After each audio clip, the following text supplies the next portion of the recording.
Unity within the class is also evident from the Constitution Scheduled Caste Order 1950, where certain castes are notified as a scheduled caste in specific localities.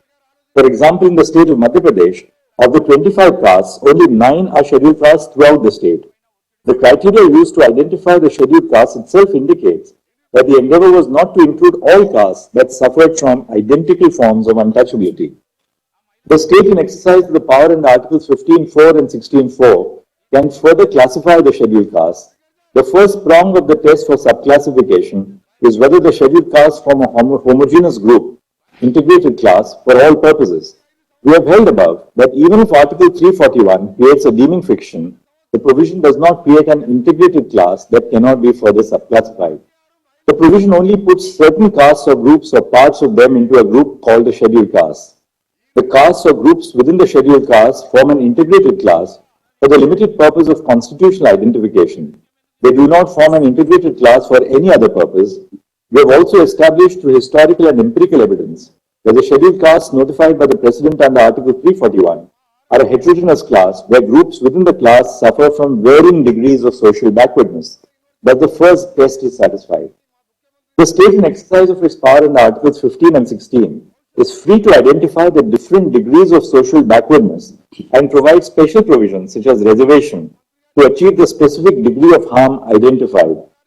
If the scheduled castes are not similarly situated for the purpose of the law or the specific harm identified, there is nothing in Articles 15, 16 and 341 which prevents the state from applying the principle of subclassification of the class. Thus, the scheduled caste can be further classified if A. There is a rational principle for differentiation, and B.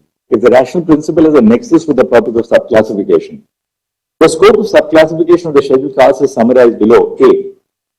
Since the purpose of Articles 15.4 and 16.4 is to ensure equality of opportunity of the socially backward classes, the criterion for subclassification within a class, be it the other backward classes or the scheduled castes or tribes, must be an indicator of social backwardness, and B.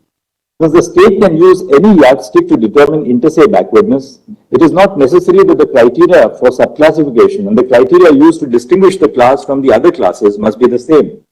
That is, if the criteria for recognizing the scheduled caste as a backward class is untouchability, it is not necessary that the group can be subclassified only if there is inter se backwardness due to the same identity, that is untouchability. The course of action adopted by the state is subject to judicial review when faced with a constitutional challenge. Where the action is challenged, the state will have to justify the basis of its action. The basis of the subclassification and the model which has been followed will have to be justified on the basis of empirical data gathered by the state.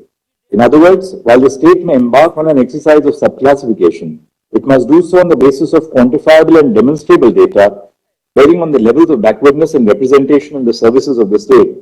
It cannot, in other words, merely act on its whims or as a matter of political expediency.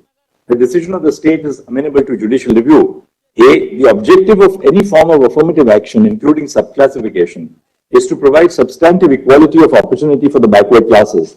The state can subclassify inter alia based on inadequate representation of certain castes. B. The state must collect data on the inadequacy of representation in the services of the state. The inference in Nagaraj that CADA must be taken as a unit to determine inadequacy of representation, inadequacy of reservation, based on the observations in R.K. Savarwal, in our respectful opinion, is misplaced. The CADA as a unit was considered only for the purpose of preparation of rosters to draw a balance between the reserved and open seats. This court did not hold that the CADA must be used as a unit for the purpose of determining the adequacy of representation. And C. Conventionally, the state has assessed if the class is adequately represented by comparing the representation of the class in the services to the total population of the state.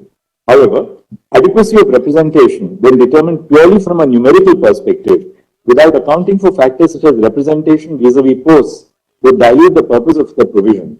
The objective of Article 16.4 is to ensure effective representation of the class in the services of the state across posts and grades. Classes which are socially backward occupy the lowest of the social strata, primarily because of the traditional occupation accorded to the class by social rules. For example, certain Dalit castes are regarded as scavenger castes. Even with the provision for reservation, it is very difficult for the backward classes to shed the traditional occupation that is ascribed to them by society and optimize the opportunities even at the lowest levels. The struggles that the class faces do not disappear with the representation in the lower grades. The endeavor is to ensure true and effective representation of the socially backward classes across posts. Thus, for the above reasons, the holding in Chinaya that subclassification of the scheduled castes is impermissible is overruled. The scope and limits of subclassification of the scheduled castes shall be as prescribed in the judgment. The registry is directed to obtain administrative instructions from the Chief Justice for placing the matters before an appropriate. Would like to note. Just, what's up there?